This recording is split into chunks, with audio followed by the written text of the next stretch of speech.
In southeastern Ivory Coast, lies the department of Alep, which is part of the Lomé region in the Lagunas district. The town of Olwapo is a sub-prefecture of Alep. Subsequently, belonging to this town, is the village of Akour. Which brings us to the location of the event, that took place there on the morning of January 3, 1987.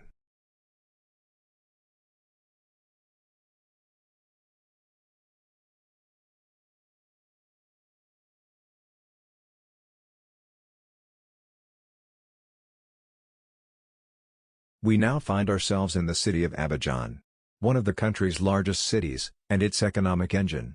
It is here where the story begins. Located to the southeast of the city, lies the Félix Houphouët-Boigny Airport, which is the largest airport in the country for air traffic. The airport is the main hub of the national airline Air Côte d'Ivoire. Named after the first president of Ivory Coast, Félix Houphouët-Boigny, this international airport is directly connected currently to airports in Europe and to many destinations within the rest of Africa and the Middle East. The airport is served by 17 airlines, covering more than 30 destinations. Saturday morning, January 3rd. The early hours of the day are passing by. And shortly before 2 a.m., a plane was waiting on the airstrip for departure.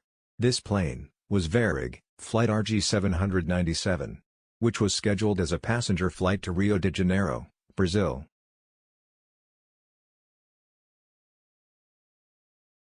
The aircraft that was used for the flight was a Boeing 707-379C, built in 1968. This is a type of plane you don't see nowadays anymore as a passenger plane. The 707, despite its name, is not the first of the airline series. It was based on the Boeing 367-80 prototype, which first flew in 1954, 3 years before the 707's first flight. On October 26, 1958, airliner Pan Am operated its first flight.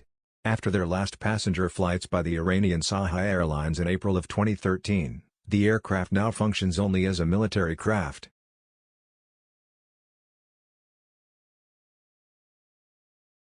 On Félix Houphouët-Boigny International Airport, or shortly known as Port Bouet Airport, passengers are busy boarding the plane. However, as they are walking into the machine that should carry them to Rio de Janeiro, they don't realize that just on the previous flight, the inbound flight to this airport, something terrible happened. On board the plane are now a total of 39 passengers from all around the world, but mostly from Ivory Coast. Operating the plane is a team of 12 crew members, all from Brazil. Amongst them are 38-year-old Captain Julio Cesar Carneiro Correa, with 11,000 flight hours, First Officer Nelson Figueiredo, and Flight Engineer Eugenio Cardozo.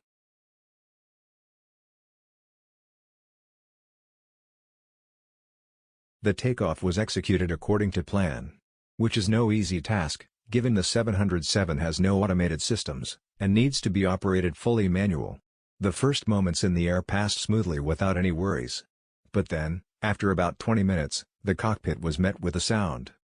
A particular sound that usually means one of a pilot's biggest nightmare. Fire. It was engine number 1 that was signaling fire. And it is this key event that will be tragically overlooked and mismanaged. And not just this time. On the previous flight, only one day earlier, the same thing happened. And at that time, it wasn't a false alarm either. On the day before, January 2, 1987, when the plane flew inbound to Port Bouet Airport, the same fire alarm was heard short before landing. The crew decided to shut down the engine, and managed to land the plane without incidents. After that, the first seed for the disaster was sown. Maintenance workers of Air Afrique concluded their examination with the engine sending off a false alarm, and didn't manage to detect the real cause of the malfunction. Now, with the fire alarm raising the pressure to respond, Captain Correa determined the first step was to turn off the engine. The crew now have to swiftly decide upon a course of action. They eventually chose to return to the airport instead of continuing the flight with only 3 engines. After the flight control room grants them permission to land, the captain then informs the passengers of the news. But all was not set done. The effects of the malfunctioning engine 1 only had to come yet. At some moment, the flight engineer starts to notice that the temperature of the engine that was just put off is still very high. They considered the possibility of a fuel leak. Meanwhile, a passenger notices weird vibrations and noises coming from underneath his seat. When a flight attendant informs the crew, they angrily dismiss the complaints. Besides maintaining the flight and possible engine troubles, they also seem too busy with discussing the fact that this is the last flight with this plane, which will be sold afterwards.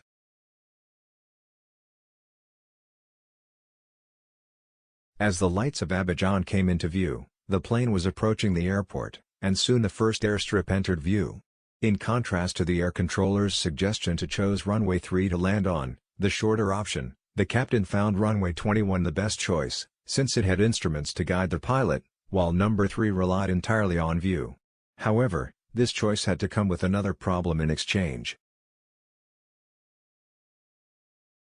Because of the position of runway 21, the plane had to make a longer and more complicated landing. This required the plane to make a long left turn of 270 degrees. The plane then has a bank to the left, putting more gravitational pull on the downward left wing. And since the defect engine was located on the left wing, it couldn't add thrust for compensation. That would eventually lead in too much stall, resulting in the plane falling from the sky. The captain tried to equalize this effect by not extending the flaps and landing gear as long as possible, only right before hitting the runway.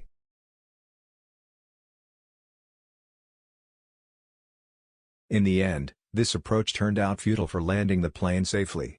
During the last 50 seconds of the flight, the crew didn't suspect any danger, their conversations remained relaxed and confident. Like the passengers, they must have had high hopes to be on their destination soon. For everyone on board, it can only be said that it was for the better that the transition from flight to crash went as fast as possible.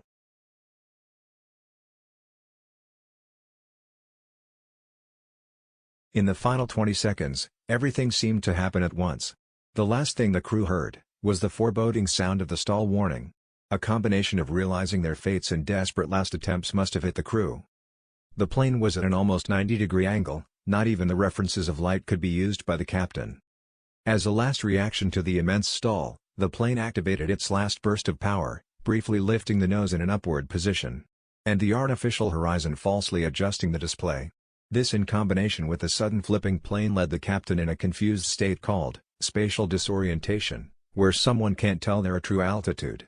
This made Captain Correa speak his final words of, "My horizon has collapsed," followed by First Officer Nelson Figueredo with a more nonchalant, "Go ahead." The powerful and oblique impact, with its subsequent explosion of jet fuel, left no survivors among the 51 occupants. Except for 3 individuals initially. One of them died shortly after. Another one, a British passenger, tragically died on another plane while on his way to be treated in a burn unit in Paris. An act of heroism was performed by the third survivor, who was an Ivorian university professor. It was this man who managed to drag away the British passenger from the burning plane. This while having burns on less than 20% of his body. He died from a heart attack at age 72. A região toda aqui em torno do local do acidente está sendo agora policiada. A cada 50 metros até lá, o local onde caiu o avião da Varig, existe um policial aqui da República da Costa do Marfim. A preocupação das autoridades é evitar saques, porque eles querem preservar todo o local do acidente para poder ajudar nas investigações mais tarde. Vamos embora. O comandante Comerlato parece decepcionado por não poder ir até o lugar onde morreu a filha dele. Mas não se abate. E ajuda a carregar nosso equipamento. Eu já chorei que chega. Já chorei muito. A gente tem que enfrentar. Mas quem ouve o senhor dizer isso pensa que o senhor é muito frio. É, eu sei disso. Eu sei, mas eu choro sozinho. Vamos lá.